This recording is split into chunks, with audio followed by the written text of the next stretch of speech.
बहुत बढ़िया अवसर है। मंत्र न चले नाम चला लो, नाम न चले तो चतुरासी जी गुनगुनाने लगो। बिल्कुल अवसर मत दो, जैसे दुश्मन नीचे गिर पड़ा है, आप ऊपर चढ़े हो, अब उसको ऊपर आने का अवसर मत दो। ऊपर आने का अवसर दिया तो अब आपको ऊपर आने का अवसर दुश्मन नहीं दे पाएगा। ध्यान रखना, एक बार अगर अब मन चढ़ गया आपके ऊपर और मनमानी आचरण करा लिया तो आपको भजन लायक नहीं रखेगा, क्योंकि वो समझ चुका है कि तुम ऐसी जगह पहुंच चुके हो कि अगर अब हम इसको हरा ना पाए तो मुझे जिंदगी भर इसका गुलाम बनना पड़ेगा। मन ने देख लिया है कि अब हम मारे जाएंगे, अब मुझे मरना पड़ेगा, तो वो आखिरी कोशिश करके आपका नाश करेगा। बस आप सावधान हो जाओ। इस समय आपके घुटने उसकी गर्दन के ऊपर है, ऐसा समझो, क्योंकि सदगुरु आश्रय, संत आश्रय, सत्संग, नाम धाम आश्रय, अब वो विचलित हो रहा है, भड़बड़ा रहा है। कोई तो मिले ऐसा, थोड़ा तो हमें जीवन दान दे, क्या विषय भोग, थोड़ा तो मुझे विषय सेवन करने को मिले। चूक कर दी तो फिर गिरा देगा। परमहंस श्री ओंकारानंद सरस्वती जी ले जब बिल्कुल नई अवस्था में सामने उनके गए तो उनका, अच्छा बच्चा, बड़े भाग्यशाली हो, वैराग्य मार्ग में आए हो, पर ध्यान रखना, एक सांप को जब बंदर पकड़ता है तो बोले ऐसे ऐसे जड़ में रगड़ता है, फिर देखता, सू तो नहीं बोला, फिर रगड़ता है, और वो मरने पर भी रगड़ता ही रहता है कि कहीं इसमें जान न। बोले बस ऐसे ही साधु को, साधक को, उपासक को अपने मन को रगड़ना है। राधा वल्लभ सिंह हरिवंश, राधा वल्लभ सिंह हरिवंश, राधा वल्लभ सिंह हरिवंश। अगर सू बोलने का मतलब अगर थोड़ा भी विषय स्फुरण रह गया है तो अभी रगड़ते रहो, राधा वल्लभ सिंह हरिवंश। फिर सच्ची कहते भजन करना नहीं पड़ता। जैसे भजन थोड़ी करना पड़ता है ही नहीं भजन किसी और, कुछ क्या करें, कुछ है ही नहीं यंत्रों में, वो स्फुरते केवल वही हो। अब उसको भजन थोड़ी करना है, रह ही नहीं गया, कुछ करना ही नहीं रह गया है। हंस रहे, खेल रहे, बात कर रहे, खा रहे, पी रहे, चल रहे, ठाड़े बैठे परे उताना, कबीर काहे हम राय ठिकाना, हर समय। पर वो स्थिति प्राप्त करने के लिए निरंतर अभ्यास की आवश्यकता है। श्री भगवान कह रहे हैं कि परमम पुरुषम दिव्यम याति पार्थानुचिंतयेत, जो मेरा सदैव चिंतन करता रहता है, दिव्य परम पुरुष का साक्षात्कार उसको अपने चित्त में ही हो जाता है। चित्त स्थान भगवान वासुदेव का है। शरीर छोड़ने के बाद नहीं, शरीर रहते ही ऐसी आनंद की वृत्ति उदय होती है। अब उनके लिए शब्द ही नहीं तो क्या वर्णन करें। ऐसी आनंद की उसी आनंद में वो आनंद समुद्र प्रभु प्रकाशित होने लगते हैं। पर उस आनंद में जहां आपका थोड़ा प्रवेश होता है, आप उलझ करके विषय की तरफ चले जाते हैं। ध्यान देना हमारी इस बात को, ये अनुभोगम में बात कहते हैं। जब आपको भजन का थोड़ा आनंद मिलेगा तो आप थोड़ा निश्चिंत जैसे होते हैं, उसी समय मन आपको विषयों में फंसा देगा। जब आपको भजन का अभ्यास बढ़ने लगे, आनंद मिलने लगे, तो आपको उदासीनता बढ़ानी है, हंसना नहीं है, लोगों से मिलना नहीं, खेलना नहीं है, क्योंकि इस समय चढ़ाई का है। आनंद स्फुरित होने लगा, बचाओ, बिल्कुल आसपास से सुरक्षित हो जाओ। वो आनंद ही आपको ऊपर ऐसी स्थिति में ला देगा जहां ये विषय नहीं ले जाएंगे। भगवान कह रहे परमम पुरुषम दिव्यम याति पार्थानुचिंतयन्, जो निरंतर अभ्यास चिंतन का करता है उससे चित्त में ही भगवत साक्षात्कार हो जाता है। अगर आप सावधान नहीं रहेंगे, चिंतन सही नहीं रहेगा आपका, तो किसी भी अवस्था में ये विषय चिंतन छूटने वाला नहीं। अभी हमारे पास अवसर है, अभी हमारे पास समय है, चूको मत। ये बहुत सूक्ष्म लड़ाई है, ये कोई बाहर के लाठी डंडा गोली वाली लड़ाई नहीं है, ये अंतर की लड़ाई है। इसमें बड़े बड़े हार जाते हैं। अगर कोई जीत पाता है तो एकमात्र भगवान को समर्पित चित्त वाला जीतता है। हमें लगता है आपको बढ़िया समर्पण का अवसर है।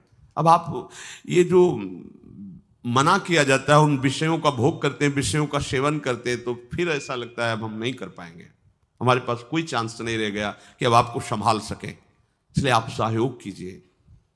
ये बाहरी आनंद 4 दिन का है, मान जाओ, बाहरी आनंद। ये श्री जी के मार्ग के लिए हम कह रहे हैं किसी जन्म में भगवत प्राप्ति करनी। अगर आप नहीं मानोगे, मनमानी आचरण करोगे तो भ्रष्ट हो जाओगे। ये संसार का स्वरूप है, किसी न किसी बहाने से वो आपको सतमार्ग से हटाएगा। ना किसी को घर आने दो, ना किसी के घर जाओ, ना किसी को रंग लगाओ, ना किसी से रंग लगवाओ। अपनी प्रिया प्रीतम के साथ होली खेलो, यहाँ जो सत्संग हो रहा है ठीक है, सुना है, एकांतिक किया, कुटिया में जाओ चुपचाप, अपने श्री जी को रंग लगाओ, श्री जी के सामने पद गाओ, श्री जी के सामने नाचो, उन्हीं तो भावना में उनके साथ खेलो, किसी और की जरूरत नहीं। कोई अब दूसरा हमें छुए, दूसरा कोई हमारा अपना बने, अब हमें जरूरत नहीं है। देखो हमारी भाषा समझ में आ रही हो तो समझ लेना, नहीं बाद में पछताओगे। किसी को भी अपने साधन कक्ष में प्रवेश मत दो, किसी को अपनी कुटिया में मत आने। अब आप यहां गृहस्थ नहीं हो, यहां भी रह रहे हो, भले गृहस्थ वेश में रह रहे हो, आप वनवासी हो, आप श्री जी के उपासी हो, कोई व्यवहार की जरूरत नहीं। जब ऐसे रहोगे तो श्री जी आएंगे आपसे खेलने। निष्ठा, हृदय में निष्ठा। अब व्यवहार की गुंजाइश नहीं रह गई, हमारे पास समय नहीं व्यवहार का। हमारी बातें मान लो, पर आप लोग मानते नहीं हो, इसलिए कोई रंग नहीं चढ़ पा रहा। अरे वो बेचैन है आपके साथ खेलने के लिए, उनकी तरफ जब देखो ना तो बेचैन है, पर उनकी तरफ कोई देखना ही नहीं चाहता। वो तो यही से फुर्सत नहीं मिलती भोगों से खेलने के लिए, संसार के राग में खेलने के लिए। अरे वो तो लालायित है, वो तो खुशी हो रहे कि ये हमारा शरणागत हो गया, अभी हमारी सहचरी बनेगा, हमारी सेवा में आएगा। शरणागत होकर के पीठ कर लिया श्री जी की तरफ, मुख कर लिया संसार की तरफ, तो दोनों लाड़िले उदास बैठ जाते हैं। अब क्या करें, ये तो उधर मुख करके जा रहा है, चलो फिर कभी लौटेगा, वो फिर इंतजार कर रहे हैं। विमुख भये निमिषो ना अकृपा, जब चितये तब ऐसे। खूब अभ्यास करो नाम जब। कोई होली दिवाली त्योहारी, हमारा सारा त्योहार लाडली लाल से है, इन्हीं के साथ खेलो।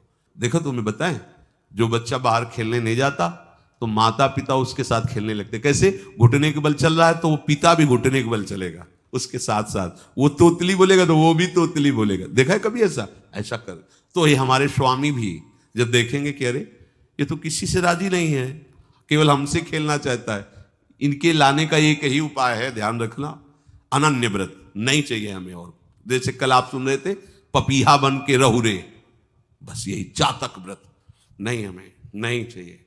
अगर हमारे रंग पड़ेगा तो लाडली लाल का पड़ेगा, हम खेलेंगे तो लाडली लाल के साथ खेलेंगे, नहीं तो अब आजीवन नहीं खेलेंगे, आजीवन नहीं खेलेंगे। अगर हम पाएंगे तो इनकी जूठन पाएंगे, नहीं तो प्राण त्याग देंगे। जिएंगे तो वृंदावन में जिएंगे, नहीं जीवन। ये व्रत चाहिए। काहे को व्यर्थ समय नष्ट कर रहे हो? धारण करो अनन्य निष्ठा का व्रत। इनको अपनी तरफ आकर्षित करने के लिए अनन्यता ही व्रत है। रसना कटो जो अन रटो, निरखी अन पुटो, नयन श्रवण पुटो जो अन सुनो, श्री राधा जसमैन। कोई भी सत्संगी कोई व्यसन न करे, अन्य किसी से संपर्क न करे, खूब पद गाओ, खूब नाचो, अपना दरवाजा कुटिया का बंद करके खूब रो, नाचो, खेलो, कूदो, उन्हीं से वो खेलने लगेंगे। उनको चैन नहीं है आपके सिवा, आप चैन से रह रहे हो। हमारे प्रिया प्रीतम आपका इंतजार कर रहे हैं, तभी आप पर हेतु की कृपा की। ये बात अंदर की समझो, प्रिया प्रीतम अंदर से आपको बहुत प्यार करते हैं, पर हम देखते हैं कि आप प्रिया प्रीतम से प्यार नहीं करते। आप संसार की तरफ बढ़ते जा रहे हो, हाथ फैला खड़े, मेरी तरफ आ जा। ये हमारे भगवान नहीं है, ये हमारे लाडली लाल हैं। हम इनको भगवान नहीं, ये तो प्रेम के खिलौना दो खेलत है, प्रेम खेल। हमारे रसिकों ने इनको भगवान नहीं माना। अगर कोई संकट आया तो अपने आंचल में छुपा के इनको लेके भागे। ये नहीं सोचा कि अखिल लोक ब्रह्मांडों का ईश्वर, इसको छुपा के भागने की क्या जरूरत है। चाहे बिहारी जी को, चाहे राधा वल्लभ लाल को, जब कभी कोई ऐसा भय आया है तो ऐसा नहीं सोचा कि भगवान रक्षा करेंगे, नहीं, इनकी रक्षा हमें करनी है। इनको छुपा करके, कभी कामवन में राधा वल्लभ लाल को, कभी बिहार वन में से बिहारी जी महाराज, छुपा छुपा के अपने अपने ठाकुरों। तो हमारे ये लाडले हैं, प्यारे हैं, इन्हीं के साथ खेलना है, इन्हीं में रहना है। अब इन्हीं के पास रहना है, इन्हीं में रहना है। दो बात ध्यान रखो, इन्हीं के पास रहना है, इन्हीं में रहना है, बस। अब यही हम नहीं कर पाते, वही जो शुरुआत सत्संग में की थी, सबकी ममता ताग बटोरी, मम पद मन। ये भारी बात है, भारी बात है। जितनी जल्दी आप उदास हो जाओ संसार से, उतनी जल्दी मुस्कुराहट आ जाएगी प्रिया प्रीतम के मुख में आपके लिए। आप जब मुस्कुरा रहे उधर, तो वो उदास बैठे कि हमारी तरफ क्यों नहीं देख रहा। अब हमें अपने प्यारे को उदास नहीं करना, प्यारे को मुस्कुराहट से युक्त करना है। क्या हम उदास हो जाएं? ताते मौन रहे वो उचित है, जगते भयो फिरे बैरागी, वृंदावन रस में अनुरागी। खूब चिंतन परायण रहो, कोई भी विषय का सेवन ऐसा ना करो जो आपकी बुद्धि भ्रष्ट कर। कोई आपने ऐसा गंदा व्यसन, गंदी बात, गंदी चेष्टा, आप परसों नरसों, फिर आगे क्या? आपका जो साधन मार्ग वो ढक जाएगा, फिर प्रमाद छा जाएगा। हमें किसी भी उत्सव में, किसी भी उत्साह में अपनी प्यारी जो की अनन्यता और सिद्धांत को नहीं छोड़ना, अपने मार्ग में चल। ये अध्यात्म है, अध्यात्म। ये दान पुण्य की बातें नहीं है। ये लोकांतर में भटकने की बातें नहीं है, सीधे भगवत प्राप्ति की बातें हैं। यत करोषि, जो भी तुम करोगे वो तुम्हें अपने आराध्य देव के लिए करना है, आराध्य देव को समर्पित करना है। देहाभिमान अभी कुछ ही समय में गलित हो रहा है, ऐसा आपको अनुभव होने लगेगा। कैसे समझेंगे देहाभिमान गलित हो रहा है? जब आपका अपमान हो और आपको कोई फर्क न पड़े, आपका सम्मान हो, आपको कोई हर्ष नहीं हुआ, बड़ा लाभ हो गया कोई सुख नहीं हुआ, बड़ी हानि हो गई कोई दुख नहीं हुआ, शरीर स्वस्थ है कोई हर्ष का विषय नहीं, शरीर अस्वस्थ है कोई शोक का विषय नहीं। यह है देहाभिमान गलित होने का स्वरूप। यत करोषि, तो जो भी हम करें, पापाचरण भी करें तो श्री भगवान को अर्पित कर दें। बोले नहीं, तस्मात् शास्त्रम प्रमाणम ते कार्याकार्यो व्यवस्थितो, जो तुम्हें करना है उसमें प्रमाणित कार्य करने हैं शास्त्र के अनुसार। यत करोषि, अब जो भी करोगे शास्त्र सम्मत करोगे और प्रभु को समर्पित करोगे, देहाभिमान बहुत जल्दी गलित हो जाएगा। यदश्नासि अशन भोजन, जो भी पाओगे पहले प्रभु को भोग लगाओगे, देहाभिमान गलित हो जाए। मान लो मेरी बात, ये सब 4 दिन के उत्सव, 4 दिन की चांदनी है। शोक समाज पूरा तैयार हो रहा है हमारे ऊपर आक्रमण करने के लिए। तुम्हें क्या पता, शोक का अंधेरा छाने के पहले ही व्यवस्थित जहां पहुंचना है वहां पहुंच जाओ, फिर अंधेरा छा जाएगा, कोई फर्क नहीं पड़ेगा। अभी आप यात्रा ही नहीं प्रारंभ किए हैं और अंधेरा आ गया तो मार्ग ढक जाएगा और जीवन व्यर्थ चला जाएगा। कुछ भी मत खाओ। कैसी धूर्तता हमारी बुद्धि में बैठी है। रसेंद्री की तृप्ति के लिए हम गुरुजनों की आज्ञा को रौंद करके चंद विषयों का सेवन करते हैं। धिक्कार है जीवन को। यदि आज्ञा उल्लंघन करके अमृत भी पीने को मिले तो विष हो जाएगा, ध्यान रखना। इंद्रियों की चाटुकारिता करते हद हो गई। अरे संसारी पुरुष में ऐसा देखे तो चलो, लेकिन जो भगवत मार्ग के पथिक, धिक्कार तुम्हारे जीवन को। प्रियाजू को बिना भोग लगाए अर्पित किए तुम पाने के लिए उत्साहित कैसे हो रहे हो? जिन वस्तुओं को निषेध किया गया है उनकी तरफ स्वप्न में भी अगर गति हो तो जलन होनी चाहिए कि स्वप्न में भी हमने कैसे स्वीकार कर लिया। कभी कभी ऐसा लगता है कि भगवत प्राप्ति बहुत कठिन है, ये समझने वाले नहीं। मेढक को तौलने का अगर हमें आदेश मिले तो तौलना बहुत कठिन है। 5 रखो, 2 उधर छिटक के चले गए, उनको घसीटो तो 3 पहले वाले फिर उतर के चले, ऐसे है। सावधान हो जाओ। ये आज्ञा का उल्लंघन तुम्हारे लिए नारकी गति का काम करेगा। अगर आज्ञा है कि अमृत नहीं पीना तो मत पीना, नहीं वो विष हो जाएगा। और अगर आज्ञा है विष पी लीजिए तो गरल सुधा रिपु करहि मिताई, गोपद सिंधु अनल सितलाई, वो विष अमृत हो जाएगा। तुम्हारा शत्रु तुम्हारा मित्र हो जाएगा। ये भव समुद्र गाय के खुर के गड्ढे के समान हो जाएगा। आज्ञा पालन बहुत बड़ी सिद्धि है। ये मूढ़ता का त्याग कीजिए। आप जानते हो, जानते नहीं है?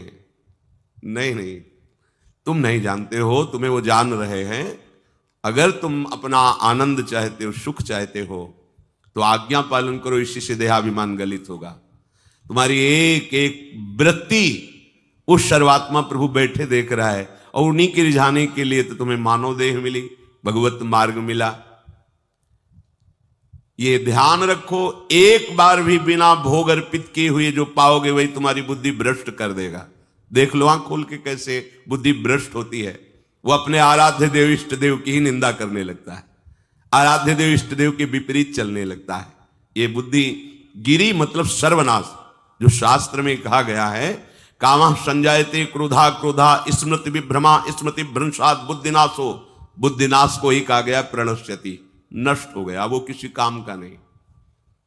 यत करोषि, जो भी कर रहे हो वो प्रभु के लिए हो और प्रभु को अर्पित करो। यदश्नाश, जो भी असन भोजन करते हो, जो भी तुम्हारी जिह्वा में जाए, अगर तुम इसी जन्म में भगवत प्राप्ति करना चाहते हो तो बिना भोग लगाए मत पाना, मान लीजिए। फिर कह रहे यज्जुहोषी, जो भी तुम हवन का तात्पर्य होता है भागवतिक कार्य करते हो, वो प्रभु को अर्पित कर दो, बड़ा सुख मिलेगा। जो तुम ददाशी, किसी को भी कुछ भी देते हो, प्रभु को दे दीजिए। देने के पहले उसमें भाव कीजिए राधा वल्लभ लाल इसके हृदय मंदिर में बैठे हैं। अब भोजन, जल, वस्त्र जो भी आपको उसको दिया तो उस व्यक्ति को नहीं दिया, सीधे ठाकुर जी को दिया, राधा वल्लभ लाल को दिया। यत तपस्यासी, जो भी तुम तपस्या कर रहे हो, काम वेग को सह रहे हो, क्रोध को सह रहे हो, गर्मी सर्दी सह रहे हो, अनुकूलता प्रतिकूलता सह रहे हो, ये भी प्रभु को अर्पित कर दो। भगवान आदेश कह रहे हैं तत्कुरुष्व मदर्पणम। ये सब मेरे को अर्पित करने का मतलब मेरी पूर्ति नहीं हो जाएगी, तेरी पूर्ति हो जाएगी। भला ये सब नदियां समुद्र में गिरना बंद कर दें तो समुद्र घट जाएगा क्या? यद्यप समुद्र प्राकृतिक है, चिदानंद नहीं, भगवान तो चिदानंद समुद्र है। कोई भी नदी चाहे बाढ़ युक्त जाके गिरे या गिरना बंद कर, समुद्र में कोई फर्क नहीं पड़ता। इसीलिए सेवक जी ने कहा है मांगो मन मनुष्य दासी अपनी कर, पूर्ण काम सदा हृदयम। हे पूर्ण काम प्रभु, यद्यपि आपको मेरी जरूरत नहीं है, पर मैं अपने लिए मांग रहा हूं कि अपनी दासी बना लीजिए। मद भक्तो मईश्वरे सर्वज्ञे परम गुरु वासुदेवे समर्पित सर्वात्म भाव यत् पश्यति शृणोति स्पृशति वा सर्वमेव भगवान वासुदेव इत्येवं गृहाविष्ट बुद्धिर मद भक्ता सन एतत् यथोक्तम सम्यक दर्शनम विज्ञाय मद भावाय मम भावो मद भावः परमात्म भावस्तस्मै परमात्म भावो योपपद्यते युज्यते घटते मोक्षम गच्छति। वेद कहता है, भगवान की वाणी, मद भक्तो, जो मेरा भक्त हो गया है। अभी हम देह भक्त हैं, भोगों के भक्त हैं, विषयों के भक्त हैं, काम क्रोध लोभ मोह जब जो चाहता है हमें परास्त कर देता है। लेकिन जो मद भक्त हो गया उसको नहीं, बाहरी वेश परिवर्तन से मद भक्तो नहीं होता। कभी कभी हंसी आती है कि अमृत कुंड को छोड़ करके मल कुंड का स्वाद लेने के लिए कितना लालायित है जीव, कैसी मंद बुद्धि। मतलब एकदम लगता है कि वाह प्रभु आपकी है विचित्र माया है। ये इधर कूदे तो अमृत कुंड है, इधर कूद रहा है मल कुंड है। वो जानबूझ करके अमृत को त्याग करके मल कुंड में जा रहा है, जहां हमारी प्यारी जी और प्यारे जी की ऐसी सुख वृत्ति है। वेणु कानन कुणित श्रवण सुंदर सुनत मुक्ति सम सकल सुख पाए पग पेलिरी। मोक्ष सुख को भी लात मार करके जिस सुख में बढ़ा है, कैसा कैसा तुम्हारा आश्रय है।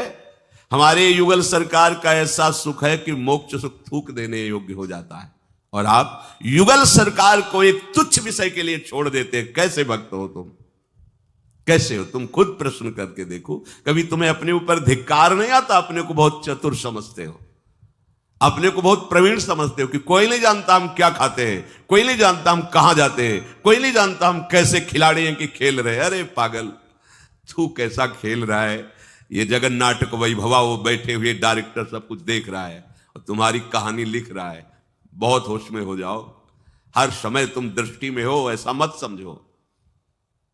मद भक्तो मईश्वरे सर्वज्ञ, समझ मैं सर्वज्ञ हूं, मैं सब कुछ देख रहा हूं। परम गुरु, मैं गुरुओं का भी गुरु परम गुरु हूं। भगवान बोल रहे वो है, वही परम गुरु है, क्योंकि गुरु शब्द ही उन्हीं के आगे है, दूसरा कोई नहीं, कोई है ही नहीं दूसरा, दूसरा ना कोई, वही परम गुरु है, क्योंकि उनके सिवा कोई है नहीं, वही है परम गुरु। बड़े करुणा में है। अगर ये सोचा जाए कि भगवान की वाणी और गुरु की वाणी अलग है तो भ्रम है आपको।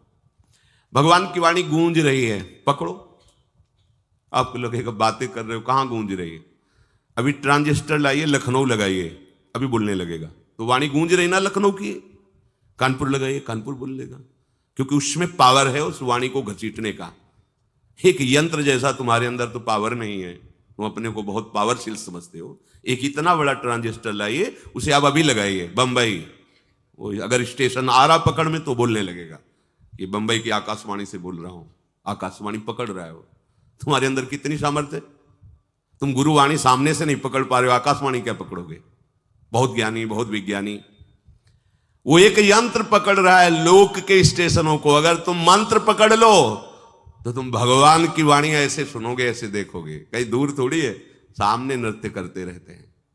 नेत्र खुले थोड़ा, पावर आप में है। जो मंत्र मिला है वो यंत्र पकड़ता है स्टेशन, पावर तुम्हारा सीधे पावर हाउस को पकड़ेगा। अखिल ब्रह्मांडों का पावर वासुदेवा समर्पित सर्वात्म भावः। तो यत् पश्यति यत् शृणोति स्पृशति, वो भगवान का स्पर्श करेगा, भगवान की वाणी सुनेगा, भगवान को ही देखेगा। कौन? जो मद भक्ता है। तो आप लोग बड़े कृपा पात्र हैं, भगवत मार्ग के पथिक बन गए। कहां फंसे हो यार, कहां। बड़ी हंसी आती है। साधक अपने छोटे से दोष को पहाड़ की तरह देखकर व्याकुल हो जाता है और गुरु और भगवान से पुकारता है, नाथ देखो मैं ऐसा, मुझे बचा लो। प्रभु अभी तक समर्पण नहीं हो पाया, उसे अपने में फुर्सत नहीं। जो मेरा हो जाता है वो निरंतर मेरा चिंतन करता है, इसलिए मैं उसको सुनाई देता हूं। तुम किसका चिंतन कर रहे हो? संसार का। तो क्या सुनाई दे रहा है? संसार। तुम किसको देखना चाहते हो? संसार को। तो क्या दिखाई दे रहा है? स्त्री पुरुष दोष गुण। भगवान कह रहे मद भक्तो, जो मेरा भक्त है वो यत् पश्यति शृणोति स्पृशति। प्रभु स्पर्श में आते, केवल देखने में नहीं आते। क्या भगवान को ध्यान में देख लिया ऐसा नहीं। जैसे आप गले लगते ऐसे प्रभु